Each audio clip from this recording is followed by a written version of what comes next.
Hello everyone, स्वागत है आप सभी का जनरल क्लासेस में। सभी साथियों को नमस्कार। एक बार फिर बदल गया दोस्तों आपका राजस्थान जीके। अब विद्यार्थियों को नए सिरे से दोस्तों जीके पढ़ना पड़ेगा। इसके अलावा दोस्तों सीईटी को लेकर काफी बड़ी अपडेट। वैसे तो आपको खबर मिल गई है, लेकिन दोस्तों अब नया सीईटी आपको नहीं देना।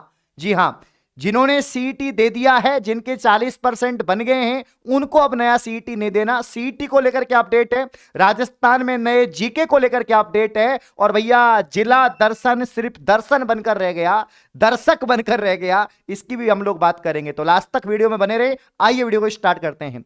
तो प्यारे साथियों, यहां पर कल जो है आपके मीटिंग हुई थी, और मीटिंग में राजस्थान मुख्यमंत्री दोस्तों यहां पर भजनलाल के नेतृत्व में मीटिंग हुई। और प्यारे साथियों, यहां पर मीटिंग में 3-4 बड़े फैसले लिए गए। उन 3-4 बड़ों फैसलों में प्यारे साथियों, एक तो आपका यहां पर आप देख सकते हैं, राजस्थान सरकार मुख्यमंत्री जनसंपर्क प्रकोष्ठ की यहां पर ऑफिशियल पीडीएफ है। राज्य मंत्रिमंडल की बैठक में लिए गए महत्वपूर्ण फैसले। पूर्ववर्ती सरकार द्वारा नवगठित जिलों और संभागों का पुनर्निर्धारण किया गया। राजस्थान में अब होंगे 7 संभाग और 41 जिले।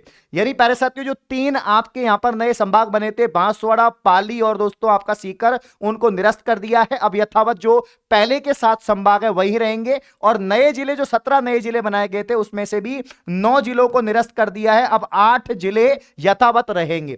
ठीक है ना। तो वो 8 जिले कौन कौन से यथावत रहेंगे आपके सामने। बालोतरा, प्यारे साथियों, बालोतरा यथावत रहेगा। बालोतरा, ब्यावर, डीग, खैरथल, तिजारा, डीडवाना, कुचामन, कोतपुतली, बहरोड, सलुंबर, फलोदी।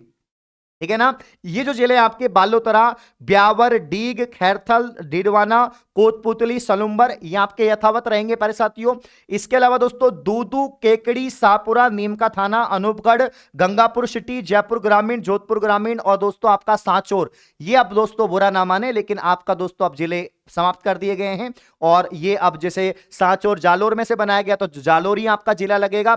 जोधपुर ग्रामीण जोधपुर में से बनाया गया तो जोधपुर ही आपका जिला बनेगा। तो यहां पर ये 9 जिले समाप्त कर दिए हैं। बाकी बालोतरा, ब्यावर, डी, खैरथल, तिजारा, डेडवाना, कुचामन, कोतपुतली, सलुंबर, फलोदी, ये 8 जिले आपके यथावत रहेंगे।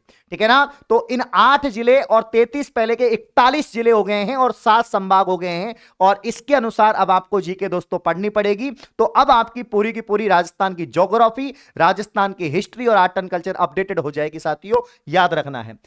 प्यारे साथियों, इसमें एक और फैसला लिया गया। आपके समान पात्रता परीक्षा सीईटी का स्कोर कार्ड की वैधता अब 3 साल होगी। इसकी मांग की गई थी कि भैया स्कोर कार्ड कम से कम 3 साल तो करना चाहिए, जिसे को बार बार विद्यार्थियों को एग्जाम नहीं देनी पड़े। ठीक है ना। देखो, वैसे तो 1 साल रखी गई थी, अब इसको बढ़ाकर 3 साल कर दिया। मतलब जिनके सीईटी में 40% मार्क्स हैं, जिनकी पात्रता दोस्तों यहां पर क्लियर है, उनको वापस से सीईटी नहीं देना अगले 3 साल तक। 3 साल बाद वापस से दे सकते हो अगर देना चाहो तो। 3 साल के बाद आपका स्कोर कार्ड निरस्त हो जाएगा, फिर वापस से आपको वापस से देना पड़ेगा। क्योंकि 3 साल तक आने वाली भर्तियों में आप लोग फॉर्म लगा सकते हैं, बार बार आपको सीईटी करने की आवश्यकता नहीं पड़ेगी। इन्होंने साफ साफ कहा है प्यारे साथियों, साफ साफ क्या कहा है कि अभ्यर्थियों को बड़ी राहत, सीईटी स्कोर कार्ड अब 3 वर्ष तक रहेगा। खाद्य एवं नागरिक आपूर्ति मंत्री ने कहा, राजस्थान अधीनस्थ एवं लिपिक वर्गीय सेवा समान पात्रता परीक्षा नियम 2022 में सीईटी स्कोर कार्ड की वैधता 1 वर्ष के बजाय 3 वर्ष रहेगी। इसके लिए नियम में संशोधन को मंजूरी दी गई है। उन्होंने बताया, सीईटी स्कोर कार्ड की वैधता 1 वर्ष होने के कारण हर साल होने वाली अगली सीईटी परीक्षा में अभ्यर्थियों की संख्या बढ़ती चली जाएगी। अब दोस्तों यहां पर इसलिए संख्या कम होगी।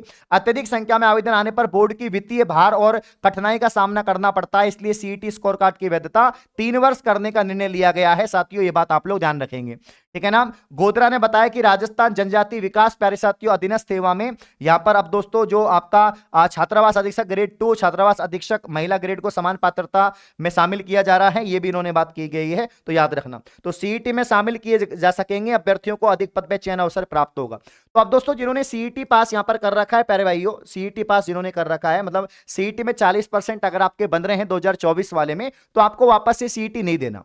नया सीईटी वही देगा, 2025 में जो सीईटी होने वाला है वो वही देगा जिसका 2024 में 40% नहीं बन रहे, वो देंगे। बाकी को देने की जरूरत नहीं है। 3 साल तक तो जरूरत नहीं है। बाकी जो भर्ती आएंगी उनमें आप लोग फॉर्म लगा सकते हैं। ठीक है ना। तो ये कुछ भैया सरकार ने बढ़िया फैसले लिए हैं। बाकी जिलों को लेकर अब पूरा का पूरा दोस्तों आपका जो है जीके बदल गया है। फिर से आपका बदला जीके, राजस्थान जीके दोस्तों वापस से अपडेटेड आपको पढ़ना पड़ेगा, और हम भी आपको अपडेटेड पढ़ाएंगे। लेकिन काफी सारे इंस्टीट्यूट ने दोस्तों विद्यार्थियों को, खैर विद्यार्थियों का तो कोई यहाँ पर कसूर नहीं है, कसूर सरकार का इंस्टीट्यूट का ये कि बार बार जब पुराना जीके पूछ रहे हैं फिर भी आप नया जीके पढ़ा रहे हैं। किसी भी एग्जाम में कोई पुराना जीके ही पूछा गया, पशु परिचर तक जो एग्जाम हुए, राजस्थान कर्मचारी चयन बोर्ड के चाहे सीईटी के पेपर हुए हैं, उनमें पुराना ही जीके आया, नया नहीं आया। फिर भी भैया बहुत सारी महंगी महंगी किताबें, महंगे महंगे कोर्स नए जीके के पढ़ाए गए, वो किसी काम के नहीं रहे। अब मात्र 9 जिलों का यहाँ पर अपडेटेड जीके आपको पढ़ना है, मतलब 8 जिलों का अपडेटेड जीके आपको पढ़ना है। तो पैसा क्यों, टेंशन मत करो, 41 जिलों के अनुसार अब पूरा अपडेटेड सब कुछ आपको पढ़ाया जाएगा। चतुर श्रेणी मात्र 499 में, जेल प्रेरी 499 में, साथ ही यहां पर बीएसटीसी पीटीटी मात्र 399 में, नौकरी वे 799 में आपको मिलेगा। जेन्युइन क्लासेज एप्लीकेशन पर दोस्तों न्यू ईयर स्पेशल ऑफर चल रहा है। ये ऑफर प्यारे साथियों 1 जनवरी 2025 तक रहने वाला है, तो जल्दी जाओ कोर्स को परचेज करो और अपडेटेड जीके पढ़ाया जाएगा। बाकी सब्जेक्ट बहुत ही शानदार तरीके से आपको पढ़ाई जाएंगी। इस प्रकार के और वीडियो पाने के लिए आप चैनल को सब्सक्राइब करें। धन्यवाद, शुक्रिया, थैंक यू।